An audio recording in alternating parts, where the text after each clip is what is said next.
Então, esses postulados são comuns a todas essas religiões, mas a perspectiva moral e cultural já se diferencia de um para outro. Vamos pensar aqui, catolicismo e religião muçulmana. Um prega e defende a monogamia. O outro permite, incentiva a poligamia.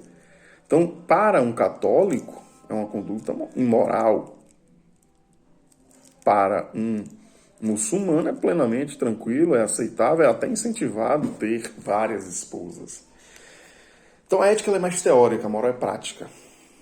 A ética tem uma abstração maior, né? A moral é mais concreta. A ética ela tem, de certa maneira, um caráter universal. A moral já tem uma perspectiva mais específica, certo? Então, a ética é imutável, a moral é mutável.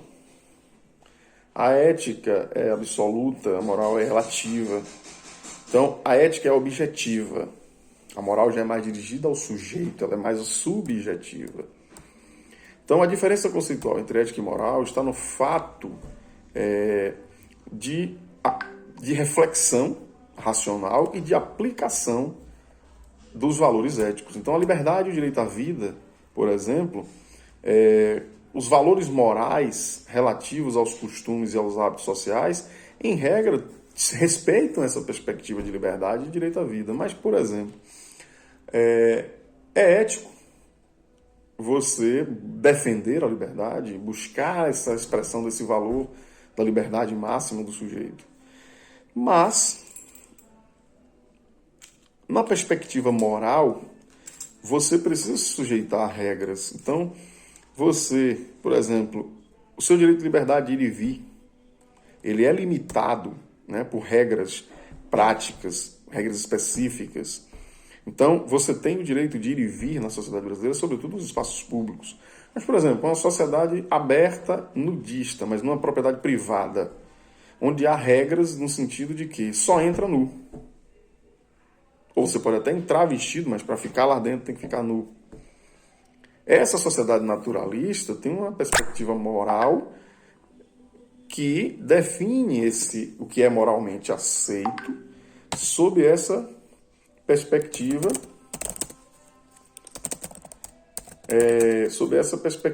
do correto, do regramento naquele espaço. E na perspectiva ética, se pensarmos na perspectiva da liberdade de forma geral, uma liberdade reflexiva,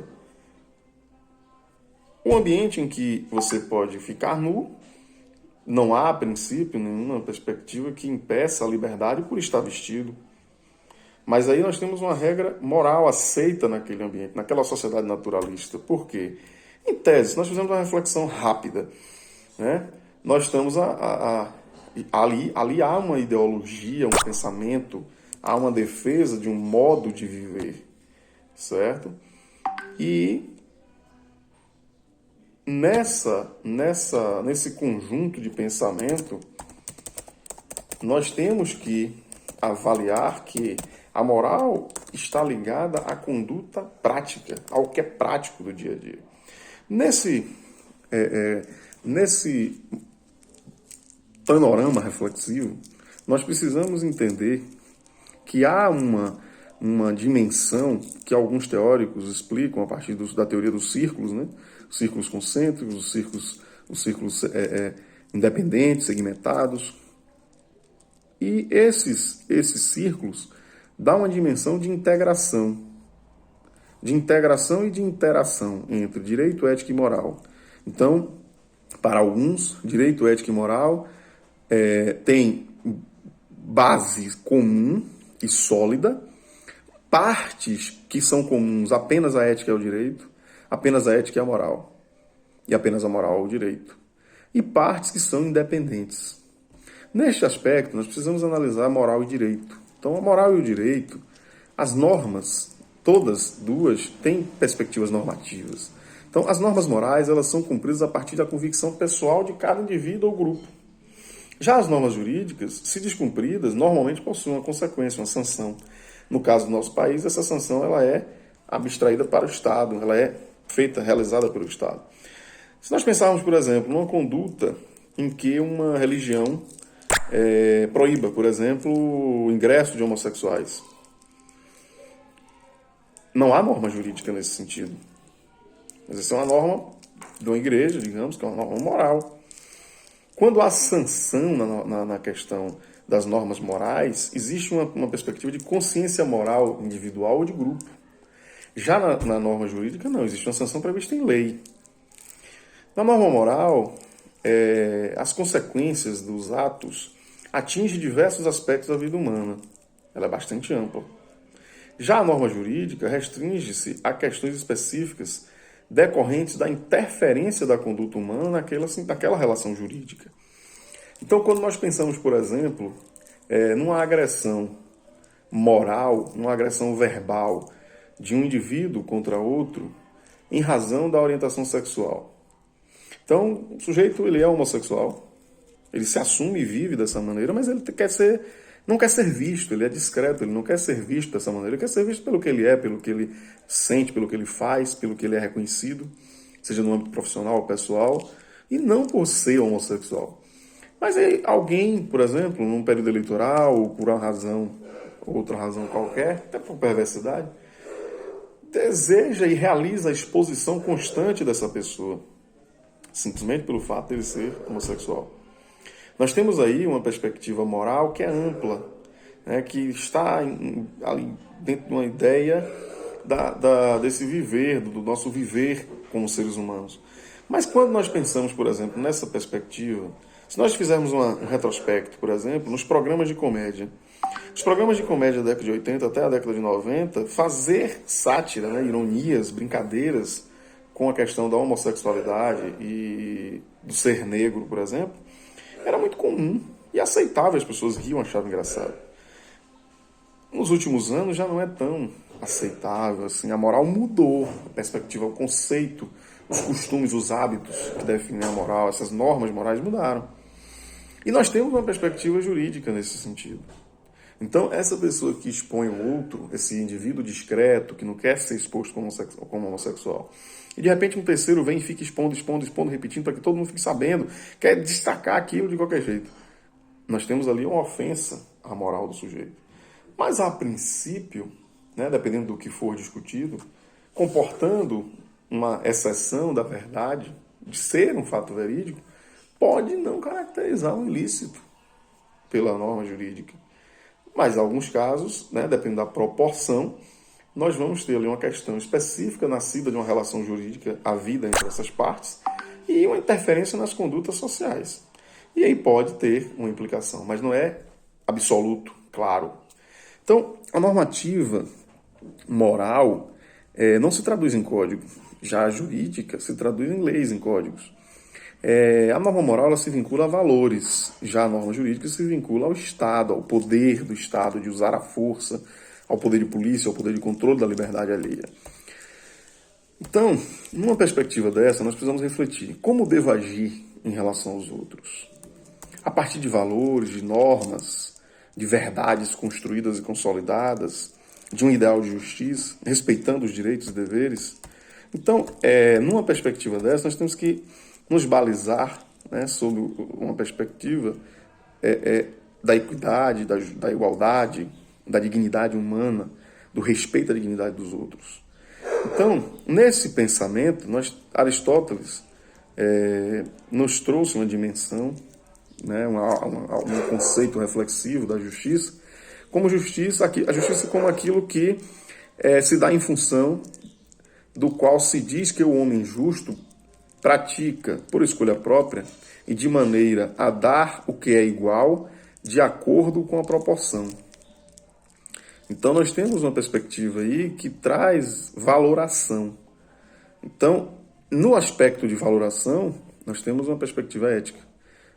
No aspecto de conduta prática mesmo, de conduta, de norma específica de conduta, nós temos uma perspectiva moral. E se traduz em um código, uma lei, nós temos aí direito. Então, ética é uma ciência prática, normativa, que estuda a moral, que estuda o direito, que estuda os valores, as virtudes, os hábitos, os costumes que definem a forma de agir. O que definido o que é bom, a partir de certo ponto de vista, como se deve agir, é a teoria ou ciência do comportamento. Também, na prática, se avalia bastante o agir ético, né? O agir de acordo com os preceitos da moral instituída, dos valores maiores. Então, essa amplitude que a ética vem ganhando, né? Nós temos os valores como características também morais, que servem para a gente se orientar, para a gente ter uma reflexão a respeito de um comportamento, racionalizar o nosso comportamento, satisfazer as nossas necessidades sem retirar o direito de outro também satisfazer as nossas necessidades sem causar dano a outro, sem destruir o meio ambiente, sem explorar como escravo as outras pessoas. E a valoração de todas essas ações, condutas e pensamentos reflexivos, onde se define, por exemplo, o que é justo ou injusto, o que é bom ou ruim, o que é certo ou errado, essa valoração está no campo da ética. E a moral seria, nesse aspecto, como um conjunto de costumes, de crenças, também de valores e normas de uma pessoa, de um grupo social, que funciona como um guia, né? Como um guia que orienta sobre o bem ou o mal, certo ou errado, de uma ação. Aquele jogo, aquela perspectiva, nem tudo que eu posso eu devo, nem tudo que eu devo eu posso, nem tudo que eu quero eu posso e devo.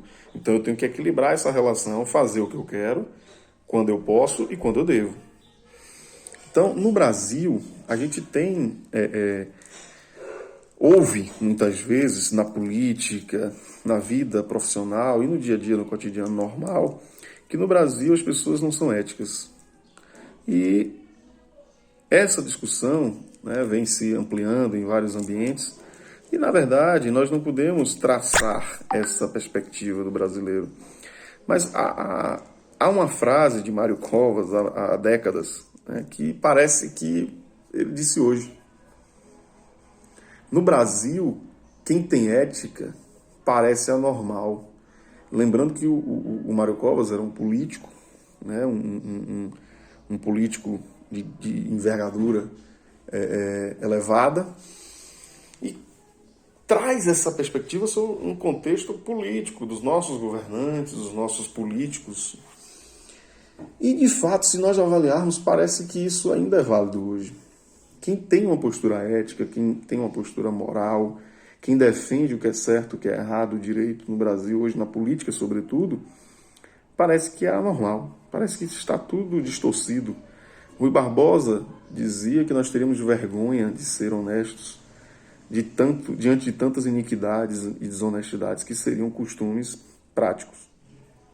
Então, ética trata, na verdade, no modo de ser, né, a partir da capacidade racional, do altruísmo, de fazer o bem, do agir com empatia, com preocupação com o ambiente, com as pessoas, com a forma de vida, com a promoção de uma vida feliz e de qualidade. Reflete o equilíbrio entre o bom funcionamento da sociedade, das pessoas e do agir das pessoas. Então, quando nós temos na nossa Constituição promover justiça social, o bem-estar de todos, é uma valoração ética. E não pode ser confundida porque está na lei, na Constituição. Porque está na Constituição e está como lei, como norma do direito brasileiro, porque antes de tudo isso é um princípio, é uma base valorativa. Os costumes e a moral compõem também, de certa maneira, toda essa estruturação. Então, a ética é como se a ética trouxesse uma perspectiva de normas de responsabilidade. Aquela pessoa que é responsável, que é correta, etc., tem um agir ético, um agir de acordo com o bem. É a forma de avaliação de situações semelhantes, segundo parâmetros do que é certo, do que é errado, do que é justo, do que é injusto. E aí nós temos algumas condutas, né, alguns sentimentos. Por exemplo, arrependimento. Se nós fizermos uma reflexão ética e moral, o que é o arrependimento? Façam agora uma reflexão. Quando você faz alguma coisa e você se arrepende. Você se arrepende de algo que é ético, que é correto, que é moral? Quando você tem um sentimento de piedade, é igual a arrependimento? A conduta foi sua? Normalmente o arrependimento é uma conduta minha que eu me arrependi. Possivelmente errei, me arrependi. Quando eu tenho um sentimento de piedade, uma pessoa teve um acidente de carro, um carro com uma moto, e perdeu as pernas, ou o movimento das pernas. Em regra, em geral, a gente tem esse sentimento de piedade. É nato do ser humano. E a indignação? A indignação está ligada à minha ética, ao meu arrependimento, por exemplo, ou está mais ligada ao erro de um conjunto de pessoas, da sociedade, ou mesmo de um político? Quando as pessoas se colocam indignadas com o preço do combustível, muitos vão ter arrependimento, outros nem tanto. Mas há uma avaliação aí de uma conduta, há uma reflexão. Essa indignação não vem à toa. É o senso de moralidade, é o senso ético, é buscar fazer uma reflexão de uma perspectiva de respeito, de regras, do que é certo, do que é errado. E aí, quando você define isso, você errou, você se arrepende. Você tem um sentimento de piedade que é decorrente de uma construção ética e moral. E quando você se indigna, aí é a explosão, é a sua manifestação de um julgamento do que foi ou deixou de ser ético ou não. Então, para a gente findar, né, essa reflexão inicial desse ponto de vista e passarmos para um segundo momento, nós precisamos avançar numa perspectiva de senso do que é moral, do que é ético. É esse arrependimento, essa indagação, essa indignação, essa piedade, são sensos, são questões sensoriais, sentimentais, que decorrem do senso moral de cada um. Eu respeitei uma regra ou não? Então, quando você tem, por exemplo, seu filho ou sua esposa, um parente ou um amigo está doente e você vai levá-lo ao hospital e passa, né, por um radar que tem limite de velocidade de 40 km por hora, porque passam pessoas por ali, ou que está perto de uma escola ou de um hospital, e você passou naquele radar à noite, onde não tinha mais movimento nenhum, e você passou a 80 por hora, porque queria socorrer alguém, porque estava com piedade de alguém, ou porque atropelou alguém, está naquele sentimento de arrependimento, e aí você, multado. Naquele momento vai gerar uma indignação, mas você sabe que violou uma regra moral, uma regra do direito. Mas se justifica pela perspectiva ética? Eu estava salvando uma vida. Se essa multa for para uma ambulância do SAMU 92, o motorista tem que pagar essa multa? Então, essas reflexões nos dão uma dimensão de um senso de moralidade, do senso moral. Então, um prefeito que desvia recursos da merenda escolar, que tem que fornecer merenda de segunda a sexta, e se tiver aula no sábado, naquele sábado de aula. E de repente ele fala, não, vai fornecer segunda, quarta e sexta. Terça e quinta, nada. E aquele desvio ali chega a nota fiscal, faturou, pagou, a empresa devolveu, dividiu, enfim. Temos ali uma conduta humana que ela com certeza não está consoante a ética, a moral e também o direito. E esse senso de moral, já agora, nesse momento, gerou em muitos de vocês a indignação. Essa indignação é fruto do senso moral. Então, nos próximos vídeos, nós vamos tratar, reiniciá-los a partir da consciência moral. E aí eu vou estar organizando de maneira que a gente faça um vídeo por tema. Vai ficar menor, mas é uma perspectiva que nós temos para que a gente possa conseguir disponibilizar. Porque eu gravei outros vídeos, mas ficaram grandes, tentei editar e não resolveu. Mas agora acredito que vai funcionar, né, com essa formatação e esse estilo com tempo menor de duração. Então fiquem atentos ao Google Class, porque lá vão ter atividades para vocês fazerem e também uma forma de controle, né, de todos que entrarem, é a única forma de controle que a gente vai ter. Vocês vão entrar no link no Google Class e vão para o YouTube. Então lá façam um compartilhamento ou de alguma maneira que a gente possa identificar um comentário, algo assim. O comentário acho que é a melhor opção. Comentar lá para a gente ver que você visualizou, participou, enfim. E a gente possa fazer esse controle. Sejam éticos, não precisam enganar. Os vídeos vão ser pequenos, rápidos, você em qualquer ambiente que tiver, com um fone de ouvido, você vai escutar e vai ter condições de também acompanhar com o material para que vocês possam fazer as nossas atividades avaliativas e, ao final, as atividades principais que gerarão a nota de vocês e o conceito de aprovação ou reprovação. Até o próximo.